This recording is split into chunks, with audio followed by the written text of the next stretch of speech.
puts it into the empty net, and Doncaster have won promotion to the Championship.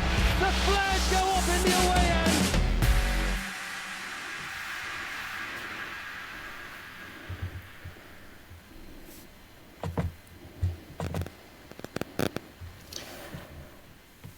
Good evening, welcome back to Rambling Rovers. We're here again, we're back to record. We've had a bit of a break, a bit of a change, but we're here. New team, or minus a team member, however you want to look at it, but it is just the three of us now as we move forward. Plenty to get us teeth into tonight. We'll start with some transfer talk, incomings and outgoings. A bit of a look at fixtures for August and a bit of a talk of pre-season. So yeah, let's just get straight into it. First of all, Ainsley, Danny, how are you? Oh, good, mate. Yeah. Oh, good. Yeah. Excited to be back. You know. It's nice, isn't it? We're new format under the Sports Social name now. Big change. So yeah, it's refreshing. Like I said, this is his first one, so we'll see how we get on, and hopefully, as plans now to do these more often, we'll see how we get on. Yeah, absolutely. Yeah. You know, I've been itching to do this for a while, to be honest with you, but here it is. So yeah, I'm excited to get going, really, to talk about pre-season and stuff. So yeah, be good. Well, let's get straight into it then. We'll start with transfers. What are we? 7, 8 incomings now? So we'll start with them first. I have listed them, so correct me if I've got it wrong here, but we've got Robbie Gotts, Sean Grehan, Conor O'Riordan, Brandon Hanlon, Demola Ajayi, Middleton and Pearson. Yeah? Yep. Yeah. So... and Timmy. Oh, yeah, obviously the low to Tyler, yeah. Mm-hmm. So, who wants to start? Let's dig his teeth into these and dissect them a little bit. Well, first off, let's start off with first one on the list, Robbie Gotts. I mean, we've faced Robbie plenty of times over the years, being Rovers fans, haven't we? Really, you know, he took us on when he played for Leeds at one point. Well, but we mostly know him from his time at Boro, don't we? Really. You know, whenever I've seen him play against Rovers, he's always been a good player. He's always been probably one of the better players for Boro, without a doubt. I think you can put an argument to say that he's always been playing at a lower level than what his ability can probably play at. You know, I think he can probably play at League One level, maybe even Championship, but that's probably going a bit of a far stretch, to be fair with you, on that bit. But I think he's a really good player, Robbie Gotts. He adds a bit of legs to that midfield, I think, as well. Me personally. Well, Danny, you mentioned there obviously about the possibility of him being able to play at a higher level, and it were rumoured when Marcelo Bielsa were in charge at Leeds that it were part of Bielsa's plans. Obviously, that didn't come off because Bielsa left, but you know, he was. I think there was an interview somewhere where Bielsa spoke really highly of him, and I know none of us are going to enjoy like up talking Leeds, but I think you've got to be a footballer of a certain technical ability to be almost approved by Bielsa, and the fact that Bielsa thought enough of Robbie Gotts, sort of, it excites me. The signing excites me. I'm looking at Robbie and I'm kind of hoping he can be like the Tommy Rowe in his prime sort of thing, the goal scoring midfielder, what we've probably not really had for a couple of seasons now. Yeah, is it that? Is he potentially the creativity that we've sort of missed in that midfield? I mean, we've got players that have got certain abilities within there, but nobody really sticks out for me that's got that creativity, and I think he may offer that. Yeah, it's a driving forward of the ball. I think I think for me that's the thing that we've sort of lacked in recent years. It's just sort of that attacking 10 who can just drive through the middle of the park and have a go at goal and be effective. So yeah, but from what I've seen of him anyway, like I say, I've looked through a couple of videos, a couple of highlights, and looked at how he carries the ball and stuff. I do think he could be the missing link that we're after. Yeah, he's got a bit of an engine, anti as well as Yeah. Robbie Gotts. So yeah, it'd be a good addition to that midfield. It adds a bit more competition into that middle of the park. So yeah. Swiftly moving on then, we'll just work through them as I said them out to you. So we'll move to Sean Green.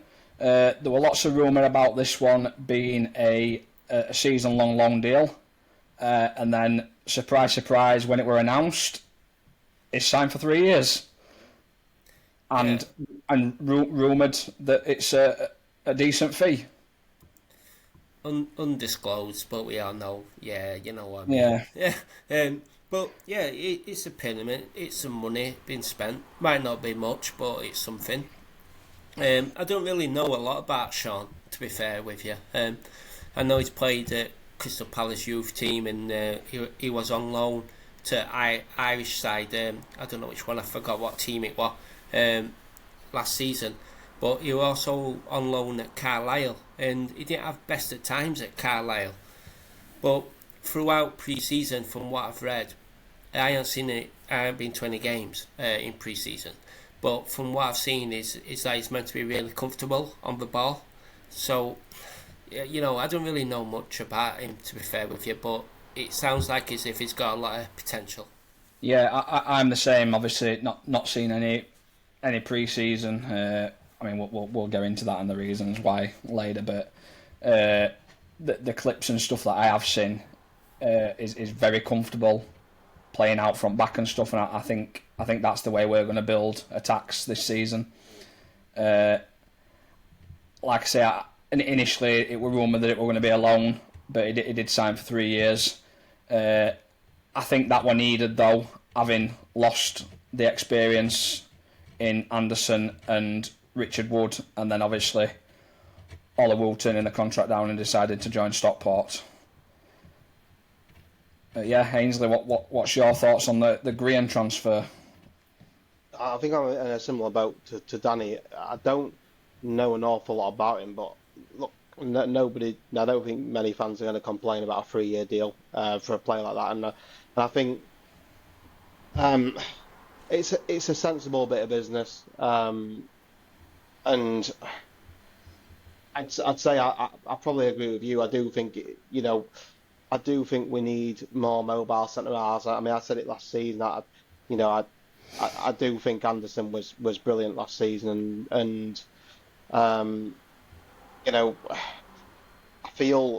felt for a while now like the reason Anderson was sort of in and out of the team and he wasn't really a mainstay until we had injury problems was because I think McCann favours a more mobile centre half, and I do think that's the route we're going down. I know Darren Moore was very similar. He liked to build it out from the back, and he liked to have centre halves who could shift it. So yeah, I think for me it's a sensible sign. He looks like the right fit, and we've got competition there again. I mean,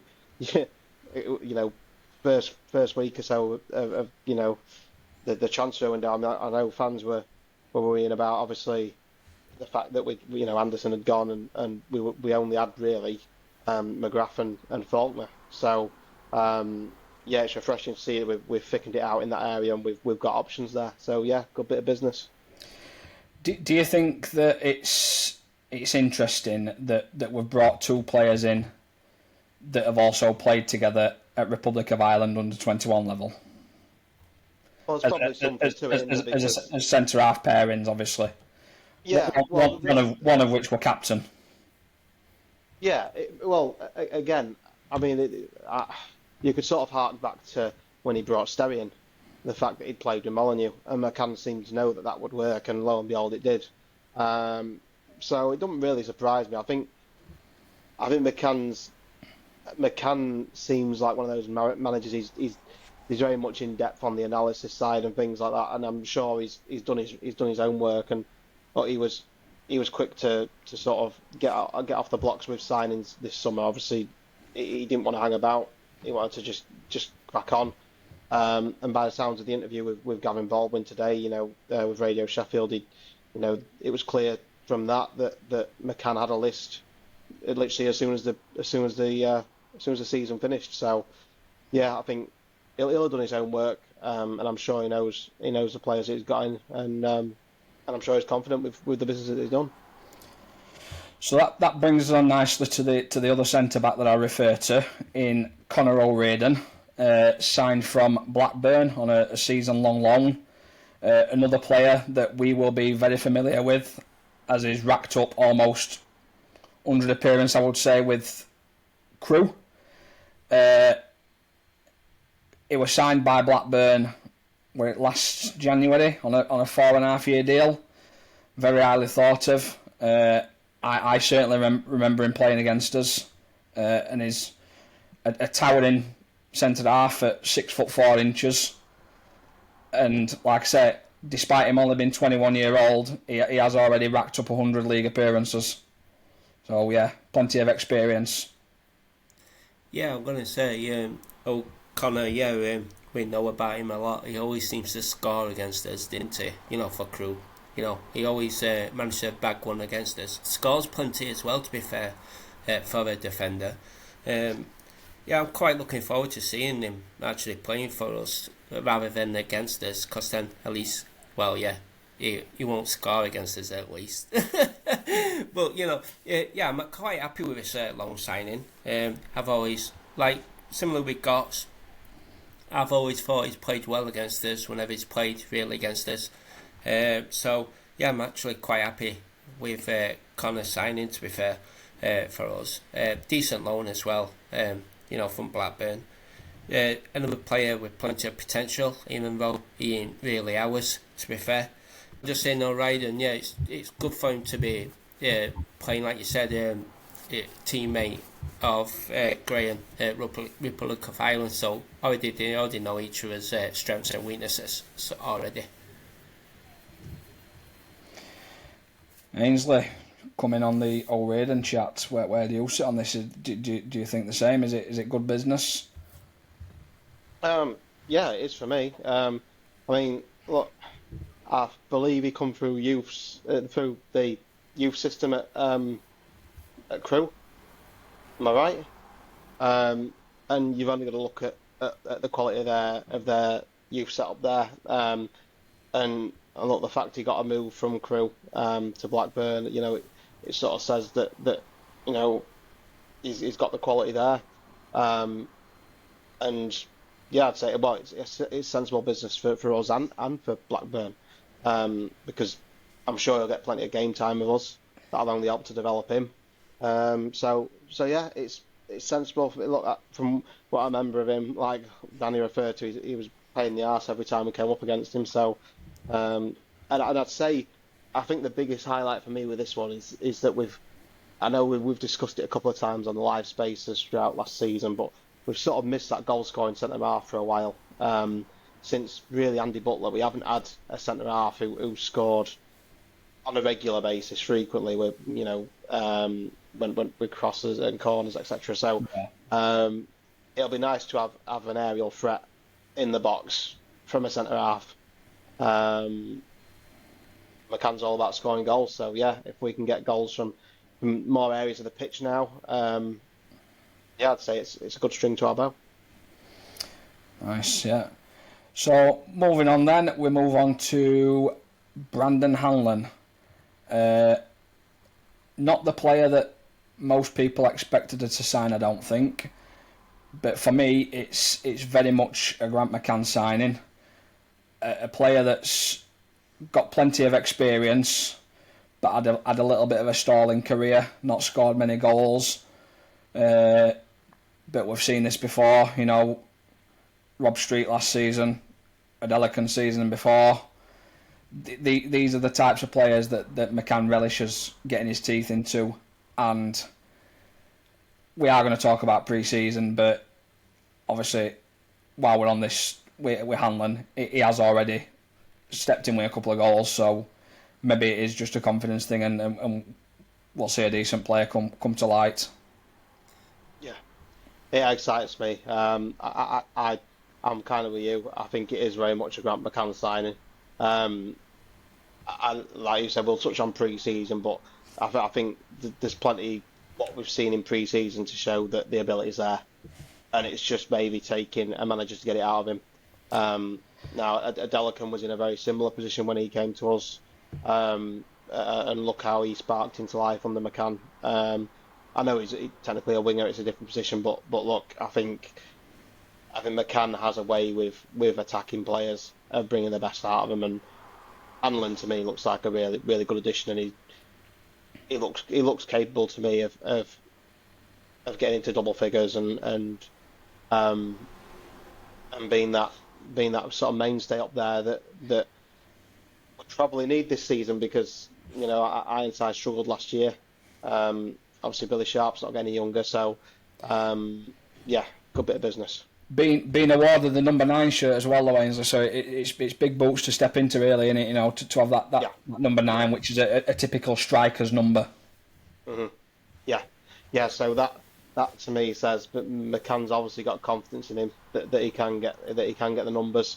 And look, with what we've seen so far in pre-season, I think he's going to have the service there as well. Middleton looks really class. I know we're going to come on to him.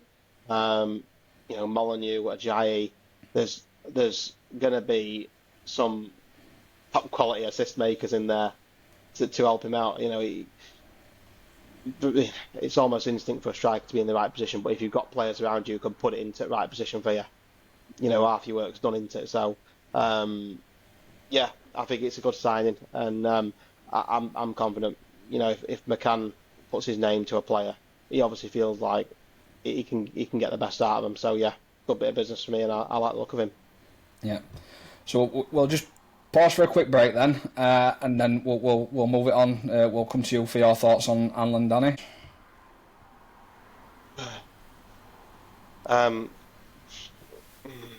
Right. So Danny, talk to us about the Brandon Hanlon signing. Do you agree with what we've said so far? Have you got a differing opinion? Yeah, he's had quite a lot of injury problems at his time at Wycombe, which has come with that little bit of stigma.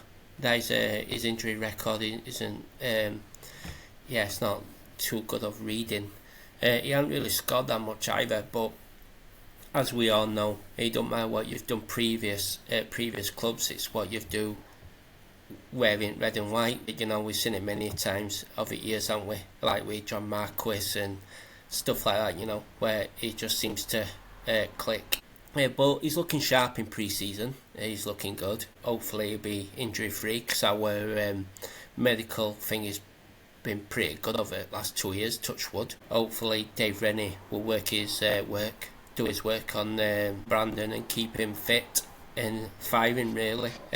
But like what you said, Liam, I'm quite excited. He's definitely a Grant McCann type of player, striker. I think when we had Rob Street last season, he showed the level of striker that we need to compete in this league, and I think Brandon can be that player. I'm just hoping he can, he does prove to be that striker. Like you said, number 9 shirt, a big number into it. You've got to be that finisher. I think he will be, and I'm hoping for a good season for Brandon. The thing that annoys me with it is how quick other fans are to write him off. Obviously, we're speaking here and we're all excited by it, but when it were announced on social media, it didn't really excite anybody. There were a lot of slating it. A lot of people expecting it to be Rob Street, which were never ever going to happen. End of days, he's still got 3 years left at Lincoln. They're not going to loan him back to another League One club. But like you said, Danny, these players that have come, that they've not done anything. They've had stalling careers, and we've got something out of them. So hopefully this time we can do it again.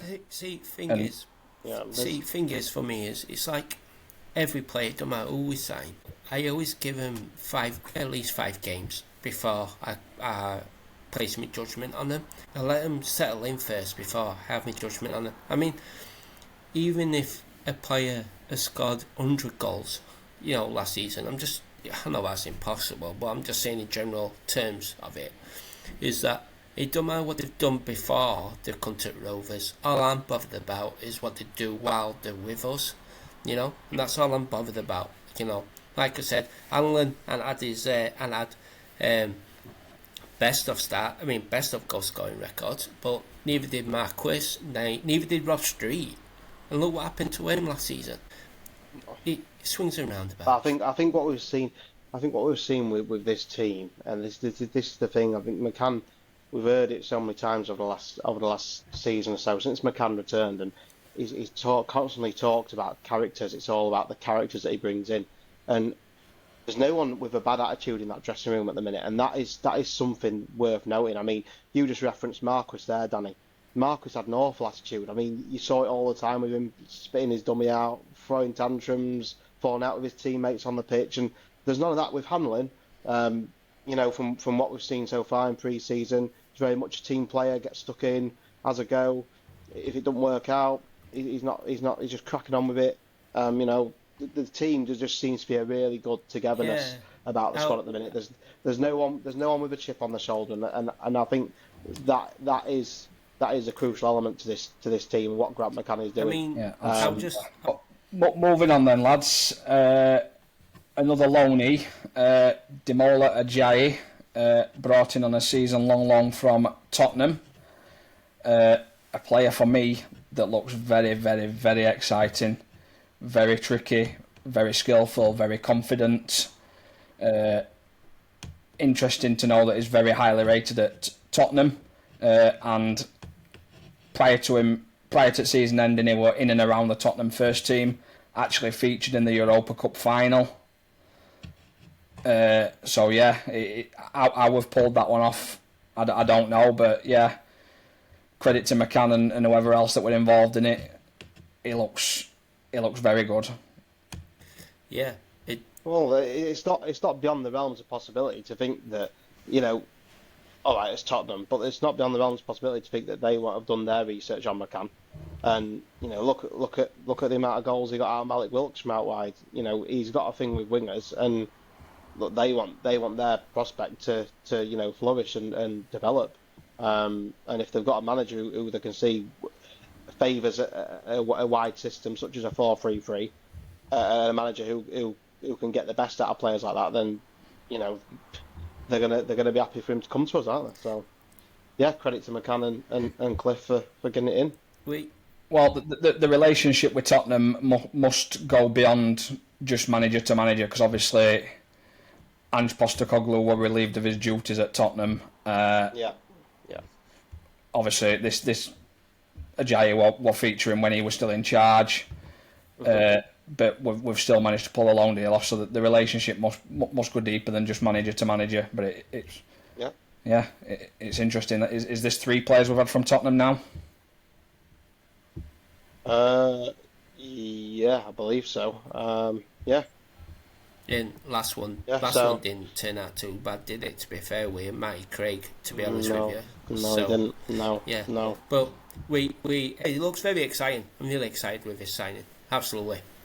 He's looked outstanding and all in pre-season. I know it's hard to really judge players pre-season, against lower end opposition and not really going full tilt in games. But he's looked really good on either flank, and even in that number 10 role. I think, to be honest with you, I won't be surprised if we start him in that number 10 first game of the season against Exeter, to be fair, because he does look a talent. I mean, he even scored on his debut in Europa League against Elfsborg. So, yeah, definitely a talent, absolutely.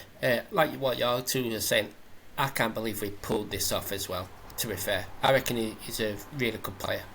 He looks it.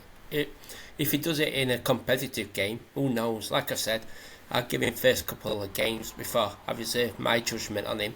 But from what I've seen, it's looking good. I know it's only pre-season, but still, he still looks a player. Well, obviously we played MK Dons, didn't we, Saturday, and he still performed in that game. And you know, they're no pushovers. They're probably going to win League Two this time round. He looks capable of being a shithouse, Yeah. and I like that. I like that. So yeah, like I said, good bit of business. if he can play anywhere as well across that front three, I mean, he's going to be a right handful for people. I reckon he is anyway. Pacey winger. Well, can you call him a winger if he plays in the number 10 as well? Who knows? But for me, it's just kind of, he's an exciting signing. He looks like somebody who's got absolute tons of ability, to do well. I'm just glad that he's playing for us and not against us. So, yeah. Yep. Next one then is Glenn Middleton, another winger. I think predominantly left-sided, but a player that can play on either side. Another permanent signing, brought in on a 2-year deal with an option of a third. Yeah. Where do we start? Well, most recently is what were it, Rangers? Dundee. Yeah. He was Dundee. Oh yeah, Dundee. Yeah. He played for Rangers. He looked like as if he had potential at Rangers. We tried signing him 3-4 years ago. We tried signing him for Rovers, but he ended up staying at Rangers and then getting shipped out to Dundee. He's another left winger. Basically left wing or right wing. He's got a cracking goal for Dundee against AZ last season, again in Europa League qualifiers. Looked like a Luke Molyneux type goal. Cuts in front right and just smashes it into top bag.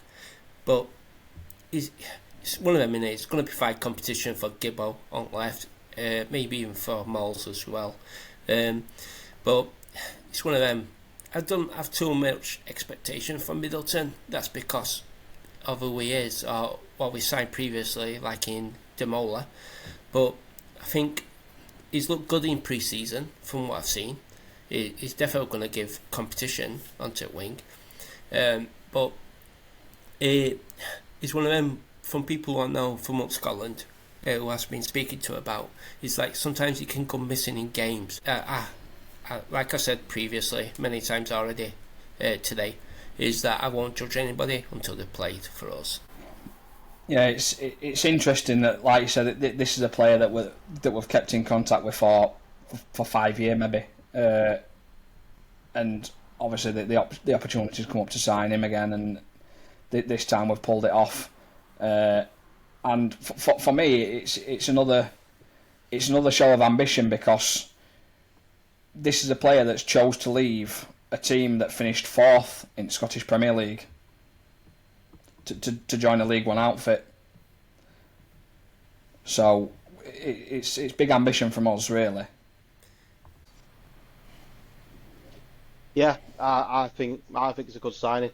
I like the look of him. For me personally, I think he starts over Gibson from what I've seen so far. I think he looks probably more threatening going forward. He can score goals. We've already seen one. Yeah. So I think for me, I won't be surprised to see him starting over Gibson. But yeah, I think it's good. I think it's good signing. Again, all these signs. This is a bizarre thing. This transfer window is that you look at every signing we've made, and no disappointments at all. You can go through the whole list, and none of them disappoint me. I think it's been a really positive window, and yeah, for me, Middleton, good bit of business again. Provide competition, which is important, I think, so that players don't become complacent, shall we say? But yeah, good for me, and yeah, looking forward to seeing what he can do throughout the season. And last but not least, then this will wrap up the incomings. We'll not talk about Low to Tyler, because we've seen what he's all about. He's basically just returning. We've seen that. We don't need to talk about So last but not least is Pearson, a player in my opinion has been brought in for that experience, having lost Anderson and Wood. Do I see him starting? No, not regularly. But that experience at, I believe he's 31, is invaluable. You know, he's played at a decent level, bags of experience in the league. Obviously, it's somebody to lean on for younger ones. So yeah, I don't knock that signing at all. I don't think he's come in to make up the numbers though. I think he will be wanting to start every game. Whether he does or not is another story. But I do think, given the levels that he's played at, I think it's a good signing. Having an experienced sort of character in that back line, I think is massively important. I know I referenced him earlier, but Andy Butler, for example, you can't be having an experienced centre half who's been there, seen it, done it, and played at a higher level than League One, than the level that we're at. I think it's a sensible bit of business, and like Liam said, I think he'll help the younger lads to push on as well and develop. And so yeah, for me, a good bit of business. And people will have their opinions. I know that there's been sort of mixed reviews from Huddersfield fans, but you know, again, referencing what Danny said, is, you know, that's all brushed to one side when they're playing for us. It's all about what they do in a red and white shirt, and so we'll see what he offers. Yeah, I spoke to an Huddersfield fan, and it's quite sensible, gives honest opinions, and he basically said, I asked him a question of what sort of player we're like, and he basically said, think of Richard Wood, only 8 years younger.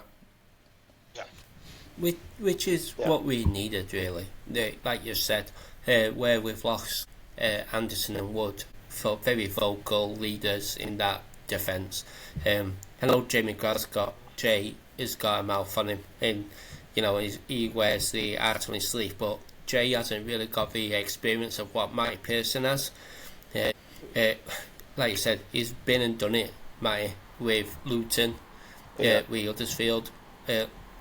He's been there and he's done it. It's something what we needed in that defence, like what you said, Ainsley, about giving the young uns a bit of that leadership, that bit of know-how, because we got.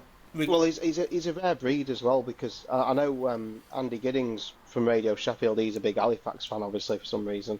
But he was at Halifax, and Andy Giddings was saying, you know, he's very much an old school head it, kick it type defender, which mixes it up from the ones that we've got at the minute. Because as we were touched on earlier, you know, a lot of the recruitment drive in that centre back sort of area this summer has been more mobile centre halves. So we've got another option there, someone that brings something a bit different. But, you know, an old school edit and kick it centre half, I don't think anybody's going to grumble about. And Matty Pearson's goal scoring record for a defender is absolutely unreal. I think he's scored 50 goals. 50 goals for a central defender. And for me, that is outstanding. That's just sensational. Yeah. So now we've bought, like, Matty Pearson, what scores goals. We've got O'Riordan as well. I mean, you said earlier, Ainsley, that we didn't score quite enough goals from set pieces last season. You know, big defenders scoring, which they didn't, to be honest with you. I can only remember Tom Anderson at MK Dons, but it's kind of like. But now we bought like 2 or 3 players, central defenders, what can actually score. And Mike Pearson scored 50 goals in. I forgot how many games he's done it, but it's unreal statistics for a central defender. And like I said, so he's adding that goal scoring from central defence, and he's adding that experience. Like what you said also, I don't really see him starting games. I don't think he'll be strongest 11, but for me personally, but he has that invaluable experience for me. It's a very good signing for me. If he's a typical edit and kick it defender, like Ainsley's just said, it is ideal to come on at 70 minutes in it when you're trying to see a game out and you don't back foot a little bit. Yeah, just to have that bit of calmness, that bit of game management, I guess. You know what I Yeah. mean? That's what I see it as well. You know, uh, nothing against it. This signing, I think it's a very good signing. I'm happy with it. You know, I don't know. I don't know if you can. I don't know if you can sing the magic hat name with his name, but we'll wait and see. I'm sure the fans will come up with one. But Yeah. Right then, so that moves us on nicely and wraps up incomings. Obviously, aside from Low to Tyler that we don't need to talk about. So, outgoings. I'm going to double two up and then leave one on his own because the one that we're going to talk about last hasn't yet gone.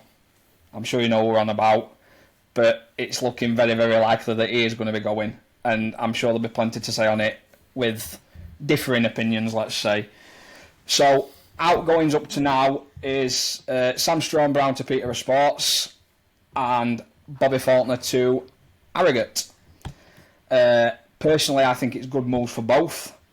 Hopefully Bobby will get to play at a decent level for the season because I personally do think it's last chance saloon for him. You know, he's only signed a 1 year extension to his contract, hasn't he? And obviously he's gone on a season-long loan, so he's got to do something this time, otherwise his time at Rovers comes to an end. Yeah, we Bobby for me. Sorry, I'll start with Bobby first because with Bobby, it was kind of like a catch-22 kind of thing with him because if he left, because he was refusing to sign contract at first, there's no hiding from that. But thing is, if he left on a free transfer and somebody else signed him, then the team who he signed for would have had to pay us a lot of compensation money, you know, and no team at the level he's at the minute, which is no doubt at National League level, maybe top end North South, maybe, you know, lower end League 2, you know, Harrogate for example, perfect move for him by the way. Nobody would have wanted to spend that amount of money on him, so he was stuck. He was either sign a new contract with us and then move on, you know, move him out on loan, which we have done, and that's why it was catch-22, you know, that we wanted to keep him, you know, because we see potential in him, but he wanted to leave for first team football, which is fair enough on his point, and I'm not knocking it. I'm not knocking Faulkner for doing that at all, but he's got to understand this. He's young, we see potential in him, and if he signed for somebody else, they would have had to pay money for him. They would have had to give us a very thingy amount. You know, no club would have afforded that at the level he's currently at. You know, so going on to Faulkner, moving to Harrogate. Excuse me, sorry.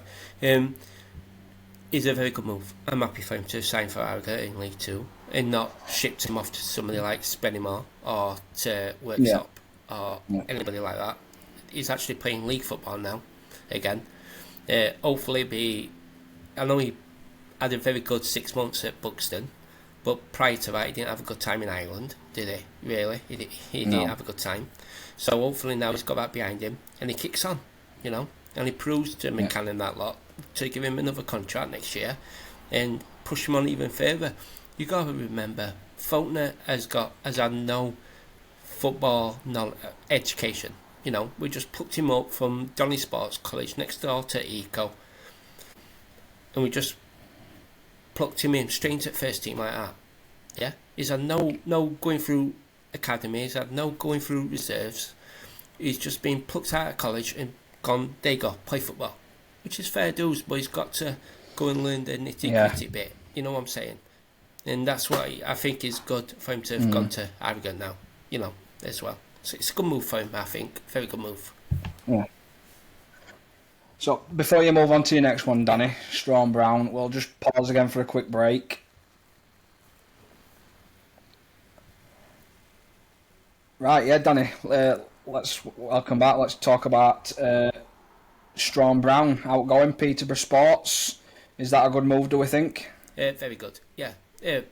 Again, National League South level for Sam. Got bags of potential. He's always gets spoken highly of by McCann and the coaching team. I think it's a very good move. He's played really well against us as well, apparently, in the friendly when we took him on. He looked very comfortable and was driving at defence from midfield. Played really well.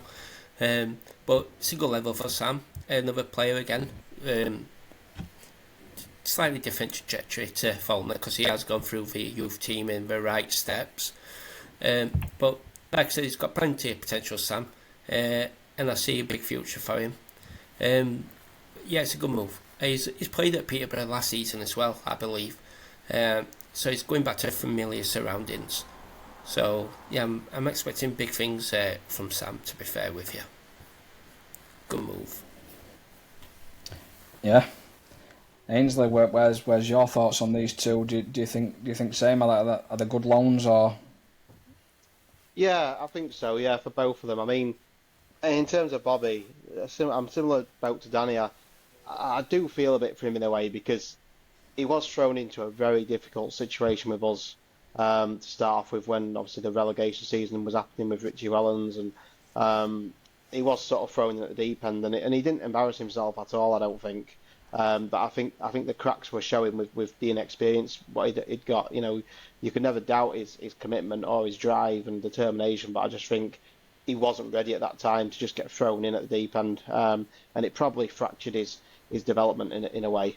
I think something we are guilty of as a club in recent years, maybe not now, with obviously Terry Bramall now running the club, but I think we have been too quick in the past to loan our players to a lower level than what they're capable of playing at. Yeah, and absolutely. It's been a massive frustration for me for years. And for me, Bobby Faulkner should have been loaned to a National League club 2 years ago, maybe 3 years ago, and it didn't happen.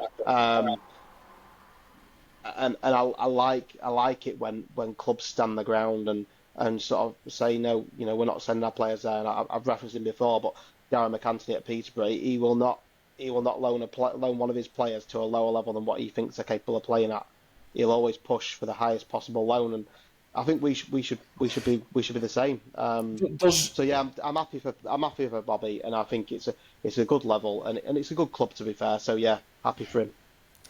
Does that potentially hinder a player though, Ainsley, by not sending them out full stop? But at least if they're going somewhere, they're getting some form of football. I get it that they need to be playing at the highest level possible, but some football's better than no football because let's be honest, it's not good enough to fit into the first team, is it, at minute? Yeah, no, I get that, but I think the point what I was getting at is that we almost take the first offer that comes to us previously. We haven't sort of like explored options. We've been very quick to sort of take the first offer that comes.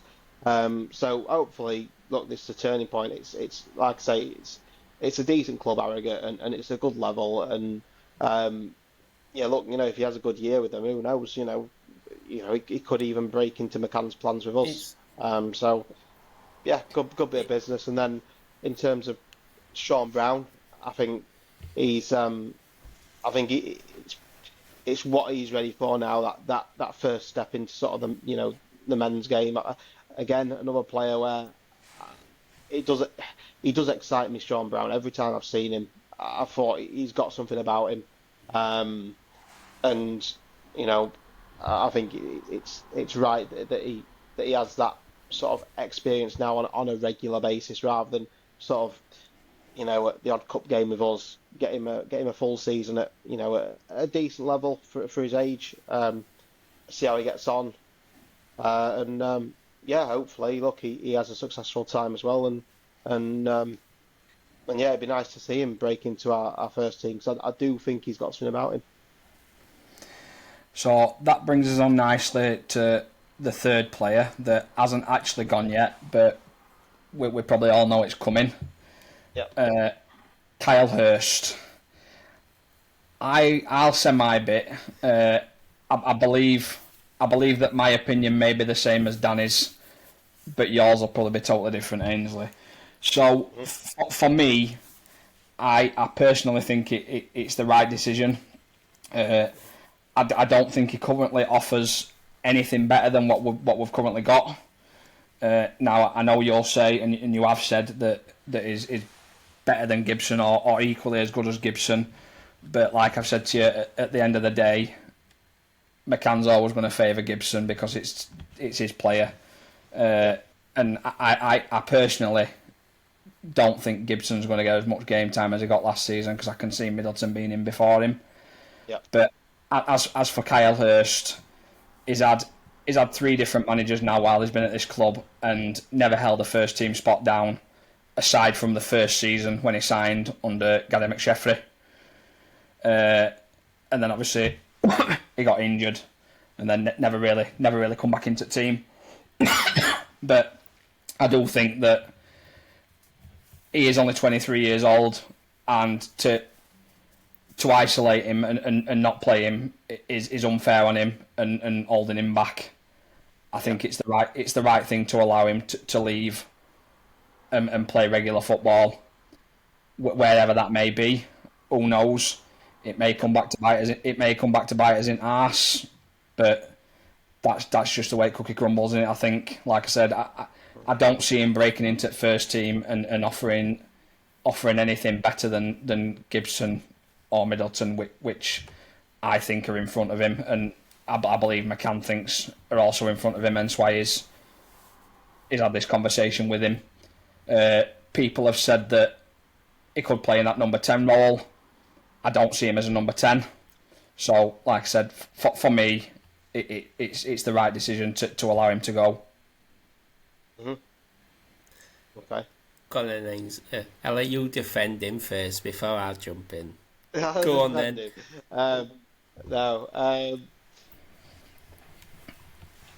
I think it's a tricky one because I remember when McCann first come back and we were doing the space and we had Reese and other regular fans coming on the spaces and sort of talking about him, and a lot of people were saying the same thing. They couldn't get their head round why McCann wasn't involving him and he was only coming off the bench and stuff, and there was people hounding Gibson at the time, that he didn't have the same output, and I feel like from when Hurst he has played, when he has featured, when he's come off the bench or whatever, I do think his decision making in the final third has been better than Gibson's for the majority of the time. He'll look for a pass. Gibson will often go for glory and at times put it in Rowe's head, and then it's a wasted opportunity. I think Hurst is generally a better decision maker. Now, to flip that, I think Gibbo had a really good end to the season, and I'm kind of hoping he kicks on with that. I think he had a slow start and a slow middle, and then back end last season, I think he just turned it on. But yeah, I sort of agree with Liam in a way that if he's going to be isolated out of the team and not feature, it's a bit like the Omar Bogle situation the other year. You can't really do that to a player, and it's unfair on him, especially at the age that he's at. I think Hursty can still develop and play at this level and possibly even the level above. I know Mickey Walker was speaking quite highly of him at the Bradford game last season. Both goals came from Kyle Hurst's assists, so I think there's a player there. I was personally, well, I still am personally in the Kyle Hurst in camp, but obviously it's McCann's decision. I trust McCann's decision making, and look, I think we've got to do right by Kyle Hurst, and for him not to be playing would be scandalous, really. So I think it's fair that he can either go out on loan or leave on a permanent and get regular game time, because as I say, I think there's a player there, and at the age he's at, there's lots of development yet. So yeah, I think it's the right decision. Like I say, I've made it quite clear to numerous people that I don't rate him. I never really have. Mm.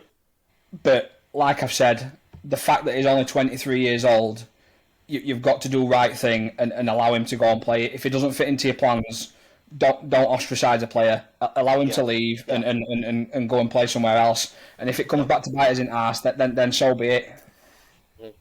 Hey, from my view on Kyle Hurst, right, he had a really good breakout season. He did. He was outstanding in a poor side, and it was a poor side that he got his breakout season in. The thing is, though, with my problem is he hasn't really kicked on since that season. He's kind of like stagnated. He's a very direct player, and we love it when he gets the ball at his feet and he's running at defenders, right? But he's not too clever with running back and helping out defending. Now, the turning point of that was Port Vale at home last season, for example. 2 of their goals come from down left-hand side, where him and Fleming were. Fleming, after that game, Fleming got shipped back to Hull, and then Kyler's got shipped out on loan to Queen's Park. Cause they both didn't run back. That is a bad comparison though, Danny, because Fleming was bloody awful. He was, let's be honest. but my general point is that, like what McCallum said the other day in one of his things after MK Don's game in Fenley, was if you don't run, no matter what your ability is, you don't play. And I love that from McCann, his philosophy. If you're not running back and helping the team out, then you're not a team player. You're not for me. And I think with Kyle, like what you said, he deserves his game time and he needs to learn to run back. And only way he's going to learn to do that is by going out on loan. To play as a team and not as yourself. Like I said, he's got the ability to go forward with the ball. I love it when he runs at defenders. It gets you off your seat. That's what he is. That's what he is, though. He's an attacking player, You've got to work as a team, though, mate. You've got to be able to run back and defend as well as attack, But for me, look, he's young enough to learn that, but I don't think he'll learn it here. And there's too much competition now in front of him for that position in the side. I mean, obviously with Middleton, Ajayi now, Molyneux obviously, and Gibbo, who I think's a better player than us, controversially, but I think. See, this is the thing, Danny. Innit? You're either one side or other. Yeah. Obviously, McCann, like I said, McCann's always going to favour Gibson. I'm with you. I favour Gibson. I don't think he's much ahead of him. I do think they're at a very similar level, but I think Gibson's got that ability where he will track back and he will work as a teammate. Yeah, see, thing is, in the last 15 games, that proper changed my mind on Gibson. That last 15 games last season. That last 15 games last season, he mega changed my view on Gibbo. Because he decided to really, early on in the season, he was making wrong decisions at the wrong time. But in that last 15 games, Gibson, he was proving how good of a player he is. And I like Gibson as a player. But with Kyle, I hope he goes out on loan. I've heard rumours of him going to Crawley. It'd be a good move for him if he goes to Crawley, a team what's not really expected to do much next season in League 2. Could be a good move for him, that. That's what confused me though, Danny, because the idea of having competition should bring the best out in players, but while Hursty was still at the club, Gibbo really wasn't pulling up any trees, and it was only after Hursty went out on loan, and it was only like the last 10 games or so of the season that Gibson actually turned it on. For first half of the season, when Hursty was still there as competition, I don't think Gibbo was doing it.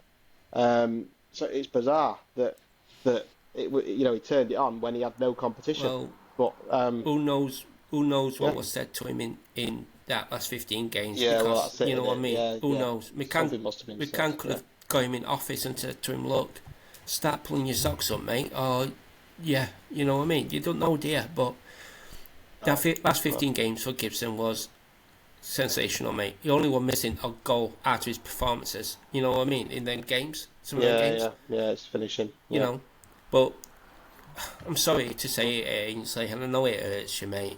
Careless, mate, but it's Liam's laughing, but I'm sorry, mate. But it like we said, we've all agreed to further his own career.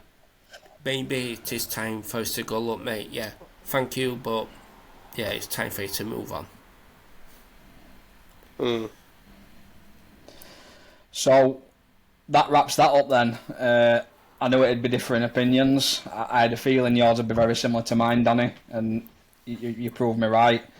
We'll pause for another quick break, and we'll move on to pre-season friendly talk. So let's go then, guys.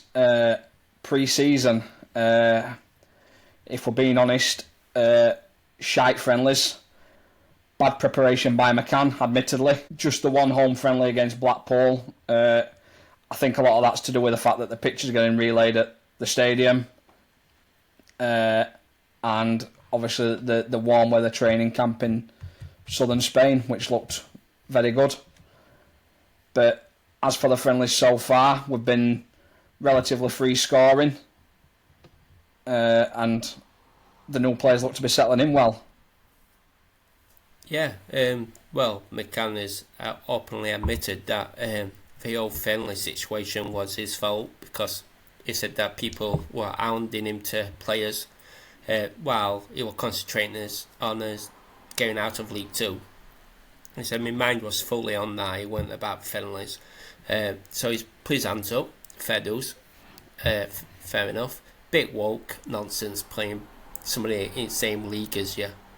Like a week before the season actually starts. I mean, that's a bit woke, innit, that? But yeah, it's one of them, innit? no, we can do about it. It's just one of them. But yeah, friendlies are friendlies, aren't they? It don't really, matter. At least we've played somebody. We could be Sheffield Wednesday that start season in 2 weeks and haven't played anybody yet. Exactly. But other than that, yeah, pre-seasons looked pretty good, like you said. Teams gelling pretty well. We've added that bit of sprinkle, like we've just spoken about, in transfers coming in. Embedding people in, really, isn't it? It's been good to see so far. Ainsley, you have a smile on your face. What you got to add to this? Well, the thing to add is I'm waiting for Sarah to come and slap you out back at head with your Sheffield Wednesday references. You're forgetting the fact that they might have one of the stands closed as well due to safety reasons. So they might not even be able to get all the spectators in at the start of the season. There won't be any. No, I'm not really bothered about the friendlies. I take a different view on this. I actually, bad preparation or not by McCann, I think it's justified, mate. We had one aim last season to get out of League Two, and I don't really blame McCann for that being his focus. No. For me, I'm not really arsed. The friendlies are just there more for fitness than anything else, aren't they? So look, it's irrelevant. I always refer to them as glorified training exercises. Yeah. Apparently as well, we weren't able to arrange a friendly with a championship side because they start a week after us, so there were nobody available to play us, because their season starts a week later than us. So that should have been West Brom, I believe. Yeah. So it's like, because of how their season starts, it's obviously messed our pre-season up as well. It's just how it's gone about, hasn't it, really? Yeah. So yeah, we're all of the opinion that they're pretty much glorified training exercises, but we are looking all right. Team looks to be gelling all right. We've played multiple different formations and multiple different lineups. Obviously, two 60-minute halves at Alfreton where we played two different sides, and took two games on the same day at Stamford and Peterborough and played two totally different sides. So that brings us on nicely to the next thing that I wrote down in these notes, and I've put starting 11 headache. Team that starts against Blackpool for me is probably likely to be as close to the one as you're going to get for the opening day. But God knows what that's going to be. Come on then, 1 to 11. Who we're going for? No, I don't think we can run through that. Everybody but fit. Who we're going for? Because for me personally, Well, I've already alluded it in a way earlier on, because like I say, for me, I do think Middleton will start over Gibson. I can probably see Hamlin starting the season, if I'm being honest. But I'm sort of thinking similar to one of you said it. Maybe Ajayi goes in that number 10 role, and then Molyneux on the right.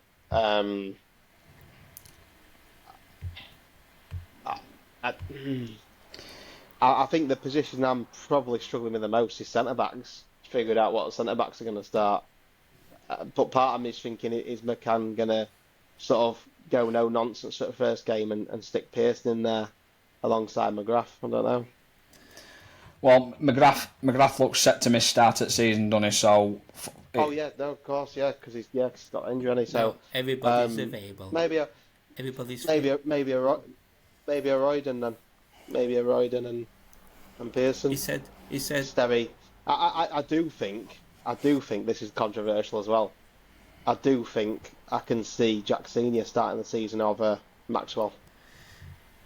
That's what I was thinking. Right? Apparently everybody is fit, right? Maybe McGrath's a couple of weeks behind because he hasn't really had a pre-season, but everybody is fit, right?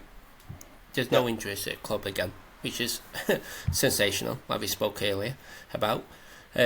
So, first 11, like you said, it's like big dilemma in central defence, like you said. Who do we play? I also was saying Quelms off left back with Maxwell. I love James Maxwell. I think he's an ace player, but again, he had a bit of a start-stop season last season, and Senior did the job whilst he was there. Did Senior. So that's a bit of a dilemma. Who do you play on left? And then you go on to wings. Obviously, Molyneux's a starter. Who don't start there? Moles, of course. But then you get that debate of who starts on the left, Middleton or Gibson.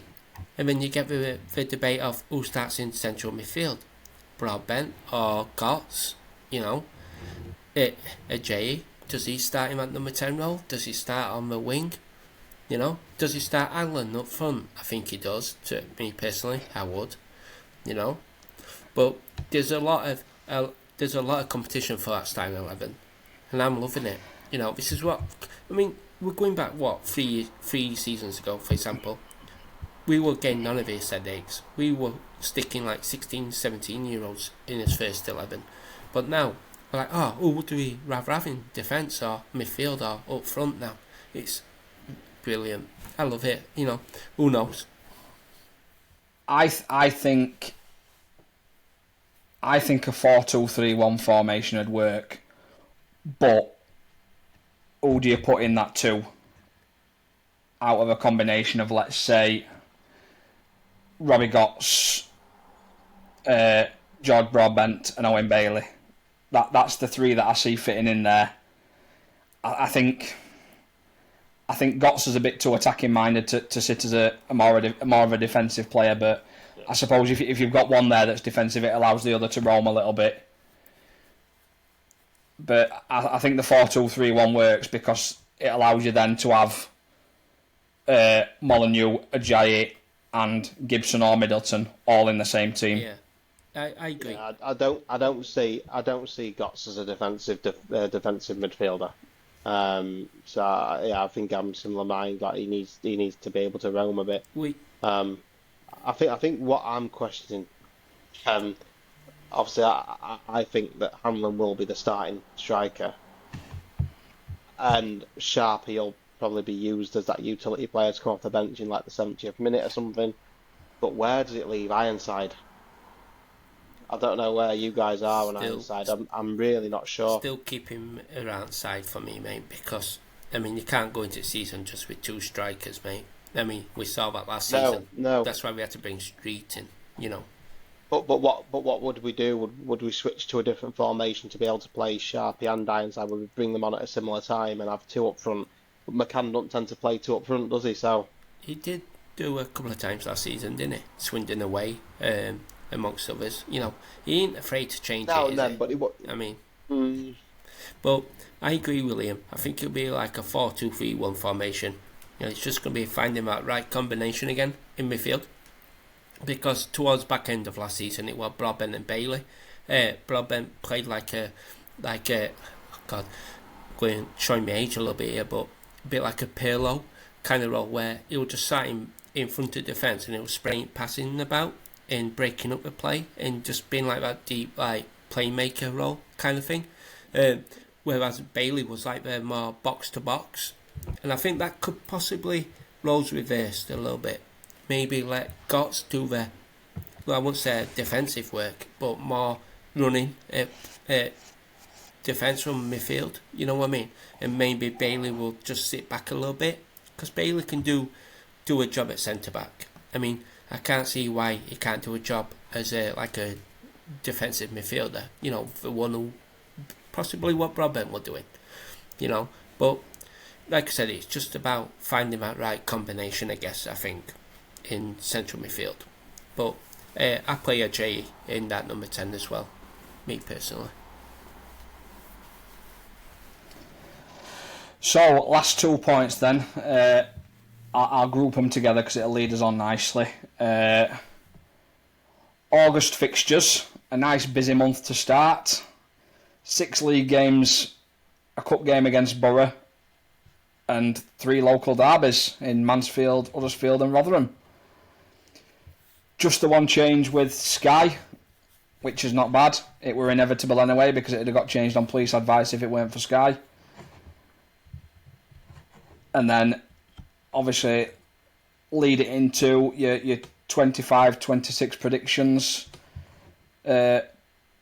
particularly for Rovers. We're not going to go through league like what we did last year, but just touch on how we'll do. What you think? What's a good season or whatever, and yeah, take us away, Danny. August fixtures and what you think for as a whole. Wow. First 6 fixtures. Well, I think the games. We start off against Exeter. I just don't want their first home game of season. Do you know, other year when we took Harrogate on first game of season and we had that massive excitement and that lot. I just hope we don't do that again.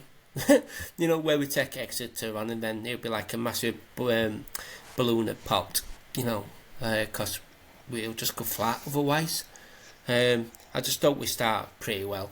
I think Exeter's a perfect game to start with as well as taking on Huddersfield. I think it's a perfect time to take them on. Obviously, they'll be near at top. Come end of the season, guaranteed. So I think it'll be a good time to play them because they won't have really gelled at the time of us facing them. So I think that would be a good opportunity to take them on at the time we're taking them on. Wickham, that'll be an hard game. Wickham, I have them down as dark horses, to go up. I think they're a good side. Wickham, Mansfield away, first away game of season. Local Mansfield, decent hunting ground down the years. Going to Field Mill, so that should be a good game also. And then it's one of the biggest games of the year for me to round off August. August bank holiday is against neighbours down the road, Rotherham. It's one of the first fixtures I look for. From where I'm from, obviously I used to live dead on Boro. It's where I've been brought up, around Rotherham. I've got plenty of mates who are Rotherham fans, so it's first game I look for all the time. Proper hate them and all, proper. I really hate Rotherham, the worst team ever. But look, should be a good game. I think we'll do them. I think they'll struggle this year, Rotherham as well. Mega. I think they'll be in relegation. Me personally. But should be good. Really looking forward to it. And the cup game, Danny, obviously first round draw of the Carabao Cup, EFL Cup, whatever you want to call it these days. Middlesbrough away. Yeah. Are you bothered about it? Do you think we've got a chance, or is priority on league, or what? It gives us a chance to rotate, doesn't it? I mean, whoever we don't really play, obviously first game of the season against Exeter, might get a game against Middlesbrough. You know, play people like Tom Nixon and Joe Sabara. Might even start Joe Ironside or Billy Sharp up top. Maybe, whoever don't start on left wing, whether it's Middleton or Gibson or whoever else, could either play. But I think we could. It might be Ben Close's first start of the season as well. Exactly, that's what I mean. We've got that many options now. It's unreal. We could change the full 11 and still look competitive. It's that, it's like the centre back partnership. Whoever don't start against Exeter will probably start against Boro, believe it or not. Even though they're a division higher than us, I can see that being the game where we change it around a bit and give people, the first competitive bit of action at season, for me personally. That's what I'll do anyway. It's a cool game. It's not my bread and butter. It's like we've got to prioritise stopping up in this league, what we're going to be competing in now. So the league's more important for me. So then you've led your son on nicely there, Danny. Your 25-26 season prediction for the Rovers. My expectation, obviously, last year I said we'll win the league, and we did do. So I'm happy with that. I had a lot of bookmarks on my Twitter feed from saying that at the beginning of the season. And we laughed at you when you said it, I'll be honest. But listen, I put it in black and white. I put it in 442 magazine and everything, saying that we were going to win it, and I backed it. I backed myself. But thing is, my expectations for the upcoming season is very much lower. I just want us to be safe. Get to that 50-point mark as quick as we can, as fast as we can, and just to be safe. I have us down maybe for about the 14th place finish tomorrow, this coming season. If we finish higher than that, I'll be really happy, very happy. If we push up playoffs, fantastic. But that ain't me expectation or me aim. It's just to get to that 50-point mark as soon as possible and just consolidate for a year and just keep on building the positive vibes what we've got going off at the club in a minute, and just keep going strength to strength and keep building these building blocks and keep building what we want to be proud of again, really. So 14 for me. Yeah, absolutely. I'm slightly different to that. I look at fixtures and every game on paper looks like a big game. Fixtures come thick and fast, and you're looking and you're like, oh, Bolton this week, oh, Wigan this week, oh, Huddersfield this week. And like, fuck me, it don't get any easier. Having said that, I think we will settle in pretty quickly. I think we'll get off mark straight away. We'll win against Exeter. And I've said comfortable top half, which if we're going to put a number on it, I'll go 10th. Yeah. Can I just say one more thing as well? I'm going to put this in, I'm going to say it right now, is we will finish higher than our South Yorkshire rivals. We'll finish higher than both of them. Barnsley and Rotherham will finish above them this season. I'll tell you now, we'll finish above them too this year, without a doubt. Interesting. Right, let's just pause quickly for another break then, and we'll round off with Ainsley's August fixture insight and 25-26 predictions. Right, Ainsley, come on, wrap us up. August fixtures and 25-26 predictions.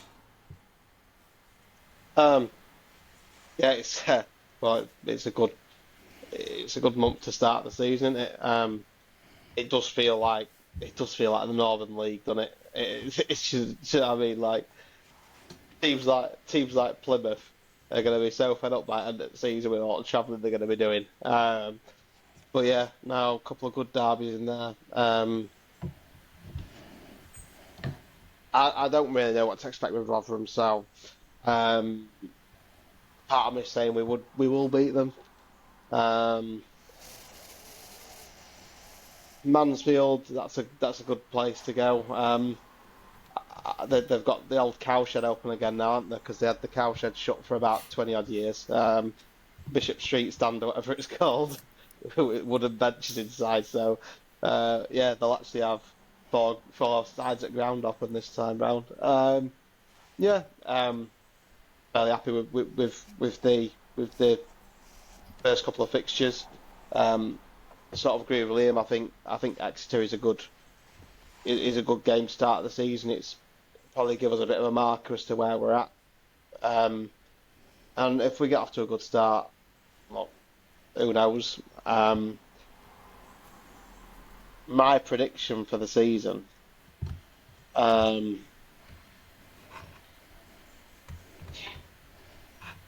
Grant McCann said we want to get into the playoffs. We got into the playoffs. He said we're going to go to win the league next season, and we won the league. I'm not saying that's going to replicate itself again, but I'm thinking back to sort of we had that bog standard season where we finished like mid-table in League One under Darren Ferguson, and it was a bit of an underwhelming sort of. It was a bit of a boring mid-table finish season in League One. And all McCann did was come in that summer, had two loanees in Malik Wilkes and Herbie Kane, said we were going to get to the playoffs. Nobody believed him. We beat Comchat last day of season, got into the playoffs, and we nearly beat Charlton, who had not been beaten at their ground for about 6 months.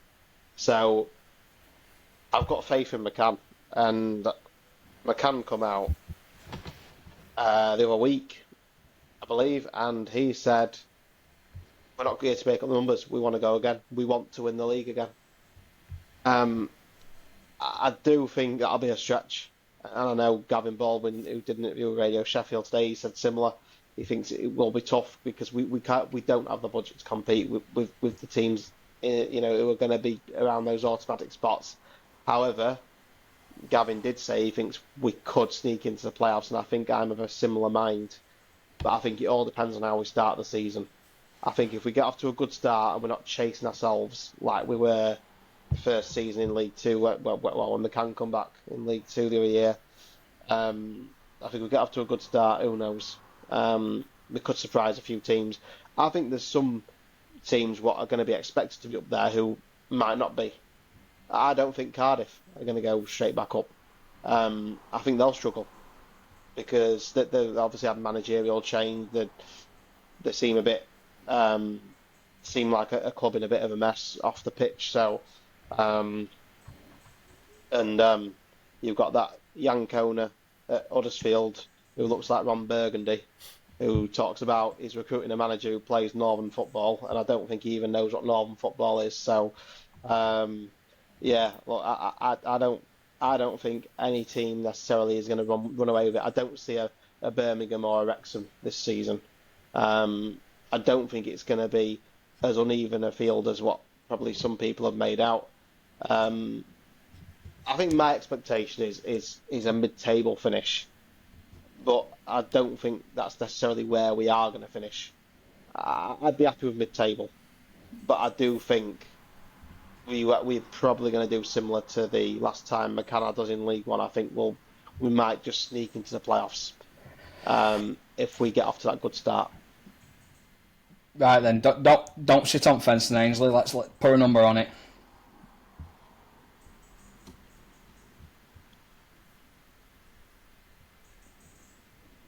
No pressure.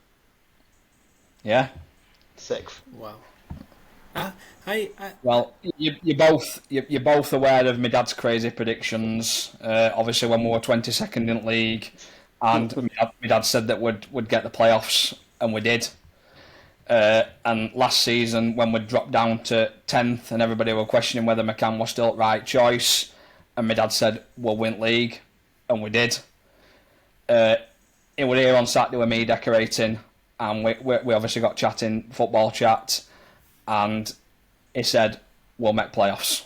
So three totally different predictions, and we've got one that's gone for playoffs, sneaking in, and two mid-tables, one upper echelons of the mid-table, and one in the lower. So let's see what happens. But yeah, it'd be interesting, and I look forward to it.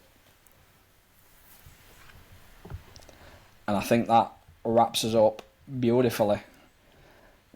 Thank you for coming on again, and we'll roll out with an outro.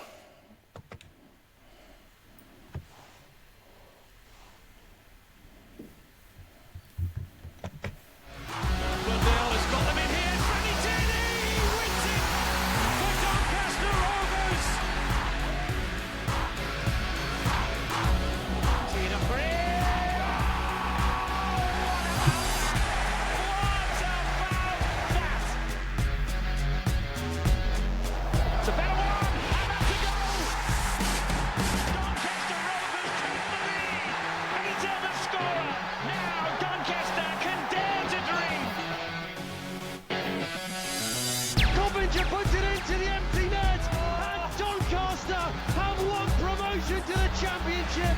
The flags go up in the away end.